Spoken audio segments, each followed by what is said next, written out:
إن الحمد لله نحمده ونستعينه ونستغفره ونعوذ بالله من شرور أنفسنا ومن سيئات أعمالنا من يهده الله فلا مضل له ومن يضلل فلا هادي له وأشهد أن لا إله إلا الله وحده لا شريك له وأشهد أن محمدا عبده ورسوله أما بعد فإن خير الحديث كتاب الله وخير الهدي هدي محمد صلى الله عليه وعلى آله وسلم وشر الأمور محدثاتها وكل محدثة بدعة وكل بدعة ضلالة وكل ضلالة في النار. قال الله تبارك وتعالى اهدنا الصراط المستقيم. میرے محترم دینی بھائیوں اور قابل احترام اور بہنوں، پچھلے 2 درسوں میں منہج سلف کے معنی اور اس منہج کی پیروی، اس منہج کی اتباع کی اہمیت، اس عنوان کے تحت کچھ دلائل قرآن سے اور نبی صلی اللہ علیہ وسلم کی احادیث سے ہم نے دیکھے۔ ان تمام دلائل سے یہ بات بالکل واضح ہوتی ہے کہ ایک مسلمان کے لیے سب سے پہلی چیز یہ ضروری ہے کہ وہ اللہ تعالیٰ کی نازل کی ہوئی وحی کی پیروی کرنے والا بنے۔ وہ اپنی خواہشات، سماج، اپنی عقل اور اسی طرح سے کسی مفروضہ یا کسی اپنی چنی ہوئی شخصیت کی پیروی کرنے کی بجائے وہ اللہ تعالیٰ کی طرف سے نازل کی ہوئی وحی کو اپنے لیے ہدایت تسلیم کرتے ہوئے اس کی پیروی کرے۔ لیکن چونکہ وحی میں کئی معانی کے احتمالات ہیں اور اللہ کی بات کو سمجھنے کے لیے رسول کی حدیث ضروری ہے، لیکن رسول صلی اللہ علیہ وسلم کی احادیث میں جو احکام آپ نے بیان کیے ہیں، ان احکام کے سمجھنے کے لیے ان کی عملی تطبیق بھی ضروری ہے، اس کا پریکٹیکل اپلیکیشن بھی ضروری ہے، خصوصاً ایسے حالات میں جب کہ ایک ہی حدیث یا ایک ہی آیت کے کئی معنی لوگ لے رہے ہوں اور امت میں فہم کا اور عمل کا اختلاف پیدا ہو جائے، تو ایسے وقت میں قرآن اور حدیث کے کیا معنی لیے جائیں اور کیسے اس پر عمل کیا جائے، یہ ایک بہت بڑا مسئلہ ہے جس کی وجہ سے کئی قومیں، کئی لوگ، کئی گروہ گمراہ ہو گئے اور وہ قرآن پر عمل کرنے کا دعویٰ کرتے ہوئے اور اس گمان میں رہنے کے باوجود بھی گمراہ ہوئے۔ لہٰذا یہ ضروری ہے کہ اللہ رب العالمین نے قرآن اور سنت پر سب سے پہلے عمل کرنے کے لیے جس گروہ کو چنا، جن کو ہم صحابہ کہتے ہیں، اس گروہ کو دیکھا جائے کہ انہوں نے اللہ کی کتاب اور نبی صلی اللہ علیہ وسلم کی خطاب کو کیسے سمجھا اور کیسے اس پر عمل کیا۔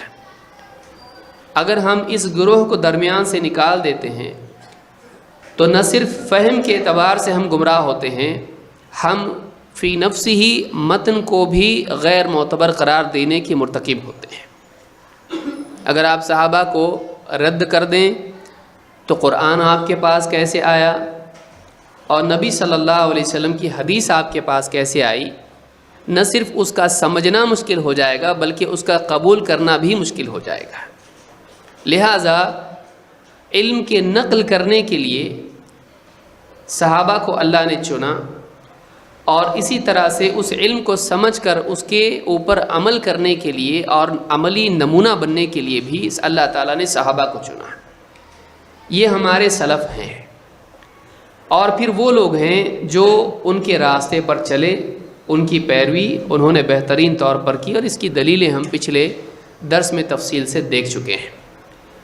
اور بھی کئی دلائل ہیں، اگر ہم انہی دلائل کو دیکھتے رہیں تو بہت وقت نکل جائے گا، اس لیے کہ علماء نے اس باب میں بہت کچھ کہا ہے اور مستقل کتابیں بھی لکھی ہیں۔ آج ہم ایک دوسرا نقطہ، اس کے آگے کا جو نقطہ ہے اس سے شروع کریں گے۔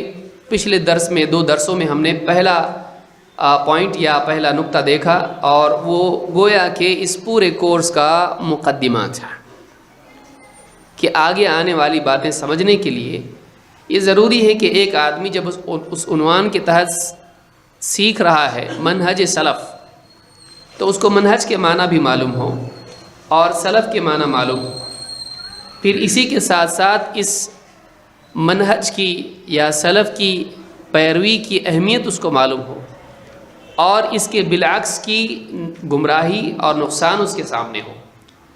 تو یہ اگر ہوگا تو آنے والی باتوں پر عمل کرنا آسان ہوگا۔ اگر کسی انسان کے سامنے منہج سلف کی اہمیت اور اس منہج کو چھوڑنے میں جو ہلاکت اور نقصان ہے وہ نہ ہو، تو منہج سلف کے بارے میں عملی اعتبار سے اس کے اوپر جمنا اس کے لیے مشکل ہو جائے گا۔ لہٰذا پچھلے 2 درسوں میں ہم نے اسی بات کو سمجھنے کی کوشش کی۔ آئیے آگے بڑھتے ہوئے ہم دیکھتے ہیں کہ اب وہ کون سی چیزیں ہیں جو منہج سلف نہیں ہیں۔ ان میں سب سے پہلی چیز یا دوسرا نقطہ ہم دیکھیں گے وہ ہے علم سے پہلے عمل۔ علم سے پہلے عمل۔ شیخ محمد بن عمر بازمول حفظہ اللہ کہتے ہیں لیس من منہج السلف العمل قبل العلم انما كانوا يبدؤون بالعلم قبل العمل قال تعالى فاعلم انه لا اله الا الله واستغفر لذنبك وللمؤمنين والمؤمنات۔ کہتے ہیں علم سے پہلے عمل کرنا سلف کا منہج نہیں۔ سلف عمل سے پہلے علم سے شروعات کرتے تھے۔ اللہ تعالیٰ نے فرمایا فَاعْلَمْ أَنَّهُ لَا إِلَهَ إِلَّا اللَّهُ وَاسْتَغْفِرْ لِذَنبِكَ وَلِلْمُؤْمِنِينَ وَالْمُؤْمِنَاتِ۔ اے نبی صلی اللہ علیہ وسلم جان لیجئے کہ اللہ کے سوا کوئی حقیقی معبود نہیں، اور اپنے لیے اور ایمان والوں کے لیے خطاؤں کی مغفرت بھی طلب کرتے رہیے۔ یہ سورہ محمد کی آیت نمبر 19 ہے۔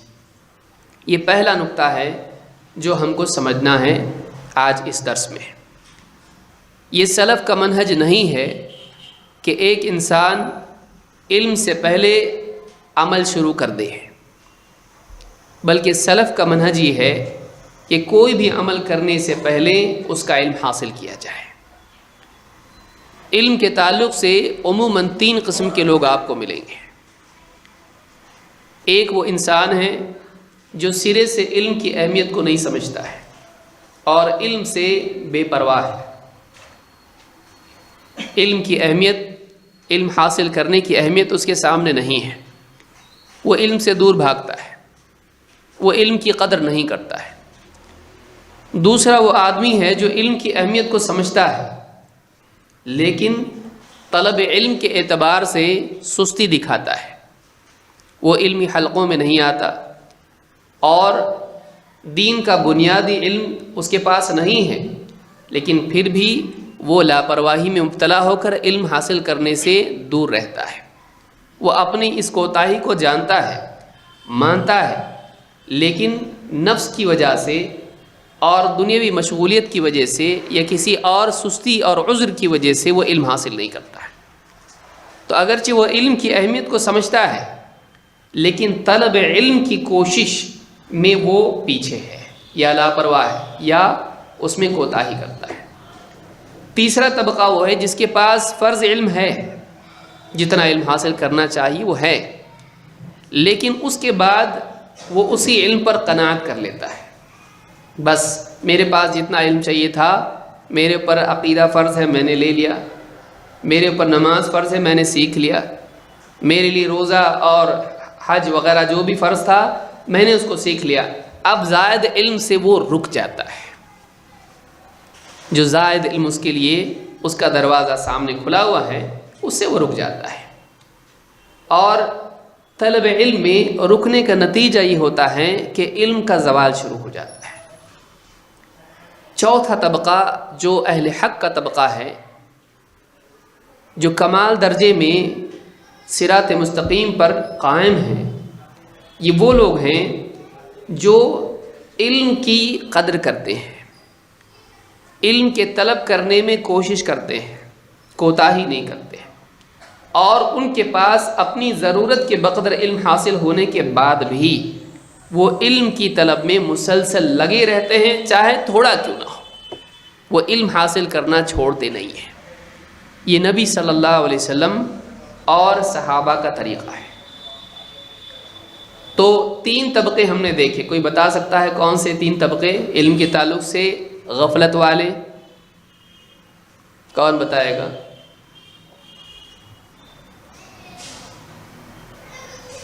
ٹھیک ہے، جس نے سنا وہ بتائے۔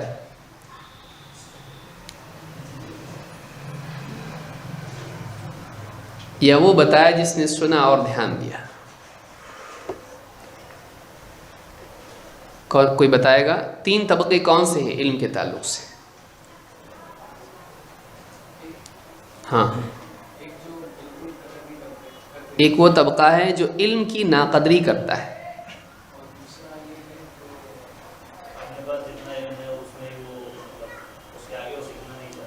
یہ تیسرا طبقہ ہے جس کے پاس اپنی ضرورت کا علم ہے لیکن اس کے بعد وہ رک جاتا ہے اور علم حاصل نہیں کرتا ہے۔ اور درمیانی طبقہ ایک ہے، وہ کون سا ہے؟ وہ علم کی اہمیت جانتا ہے لیکن مصروفیت کا بہانہ کر کے یا سستی کی وجہ سے وہ علم کی کوشش میں نہیں لگتا ہے۔ علم کی قدر دل میں ہے، ہاں بھائی علم چاہیے، لیکن علم کے لیے کوشش بھی تو کرنی پڑتی ہے۔ جیسے یحییٰ ابن ابی کثیر کا قول امام مسلم نے اپنی صحیح میں نقل کیا ہے، کہتے ہیں لا یستطاع العلم براحت الجسم، لا یستطاع العلم براحت الجسم، کہتے ہیں لا یستطاع العلم براحت الجسم۔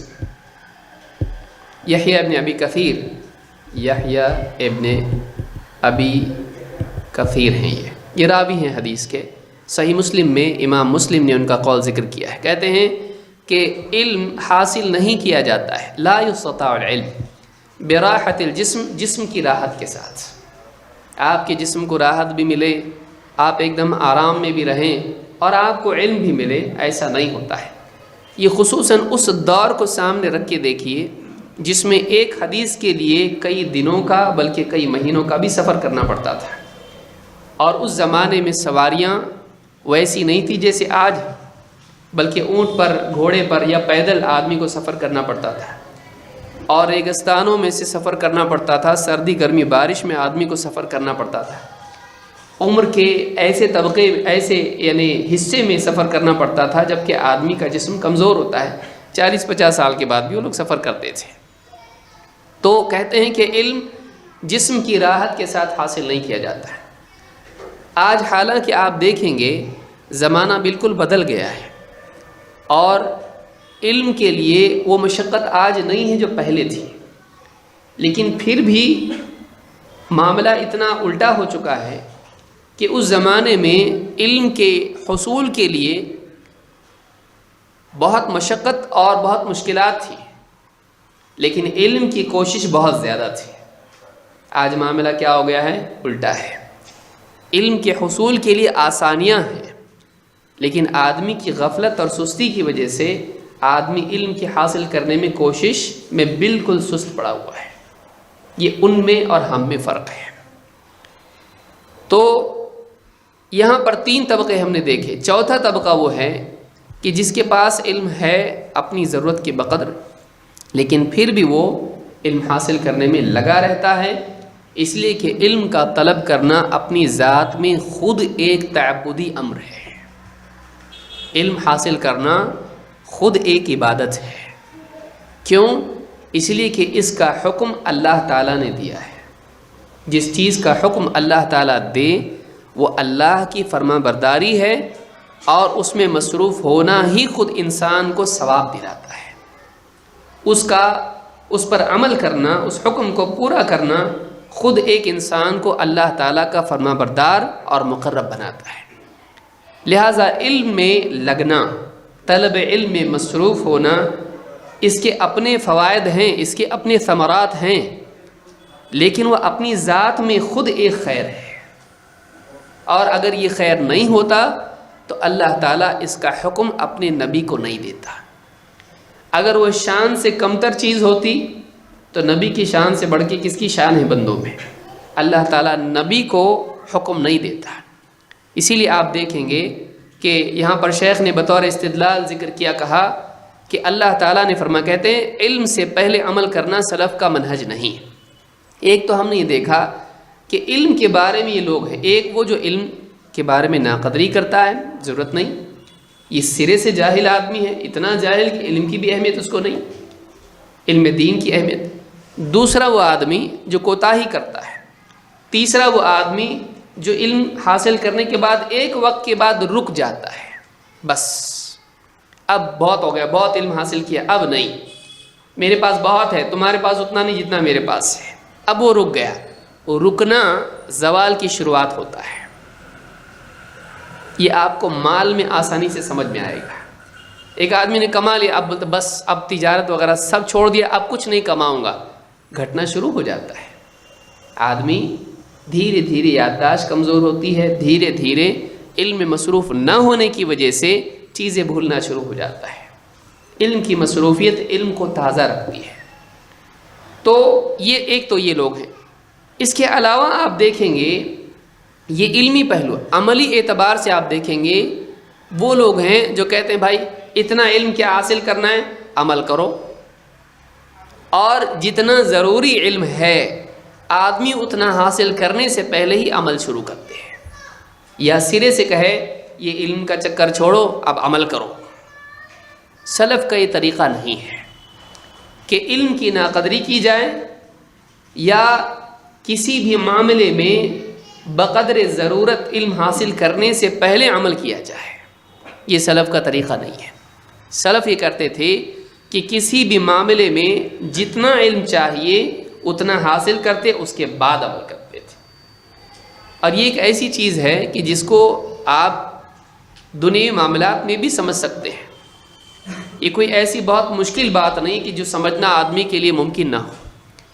ایک انسان کے لیے ضروری ہے کہ وہ کسی بھی میدان میں قدم رکھے تو اس معاملے سے متعلق ضروری علم اس کے پاس ہو. اگر ادھورے علم کے ساتھ اس میں قدم رکھے گا بہت ممکن ہے نقصان ہو، ہلاکت بھی ہو سکتی ہے.